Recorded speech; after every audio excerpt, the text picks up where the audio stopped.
Hello friends, welcome to doctor MD your health guide. मैं doctor Nitin Agarwal.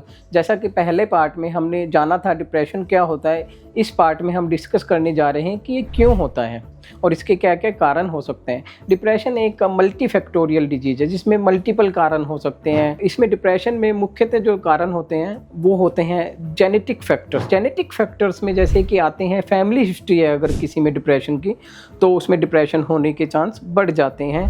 या फिर genetic predisposition होना, कुछ जीन्स ऐसे आइडेंटिफाई किए गए हैं साइंटिफिक स्टडीज़ में जिनमें डिप्रेशन ज़्यादा पाया जाता है और जो रिस्पॉन्सिबल होते हैं डिप्रेशन के लिए।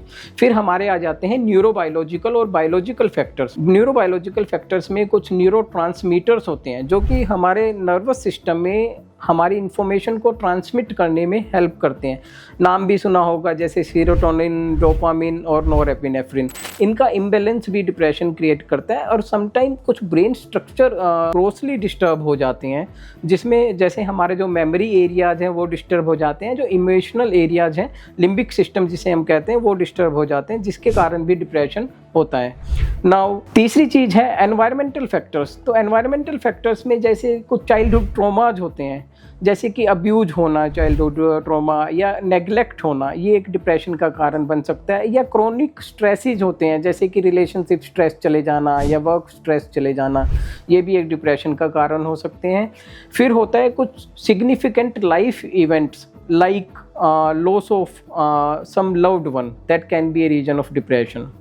नाउ फिर आ जाता है साइकोलॉजिकल फैक्टर्स। साइकोलॉजिकल फैक्टर्स में जैसे कि पर्सनैलिटी ट्रेट्स कुछ ऐसे होना जो कि डिप्रेशन के लिए प्रीडिस्पोज करता है किसी भी इंसान को, वो हो सकता है। स्ट्रेस के लिए पुअर कोपिंग एबिलिटीज़ होना, वो डिप्रेशन का कारण बन सकता है। या कुछ ऐसे डिसऑर्डर्स होते हैं जैसे कि एंजाइटी होना, वो भी डिप्रेशन का कारण बन सकता है। फिर उसके बाद लास्ट में हमारे आ जाते हैं मेडिकल फैक्टर्स। तो मेडिकल फैक्टर्स में हमें देखना है कि हार्मोनल डिस्टर्बेंसेस जैसे कि प्रेगनेंसी के दौरान होते हैं, वो पोस्टपार्टम डिप्रेशन भी कहते हैं, जिसको हम डिप्रेशन के कारण हो सकते हैं। या फिर जैसे कि मीनोपॉज के दौरान होते हैं जिसमें हार्मोनल डिस्टर्बेंसेस होते हैं। या फिर कुछ लंबी बीमारियां चलती हैं जैसे कि सोरियासिस या फिर आर्थराइटिस चलती है या डायबिटीज़ चलती है, उनमें भी डिप्रेशन बहुत कॉमनली देखने को मिलता है। या फिर स्लीप एपनिया, स्लीप डिस्टर्बेंसेज और इंसोम्निया, ये भी डिप्रेशन का कारण बन सकते हैं। अब जैसे कि आपको पता चल गया है कि डिप्रेशन क्या होता है और क्यों होता है, अब इसको कैसे पहचानें ये हम डिस्कस करने जा रहे हैं हमारे नेक्स्ट पार्ट में। अगर आपको हमारे द्वारा दी गई इन्फॉर्मेशन अच्छी लगती है तो इसको लाइक करें, कमेंट करें और सब्सक्राइब करें और ये इन्फॉर्मेशन आगे भी शेयर करें ताकि लोगों को हेल्प हो सके। Thank you.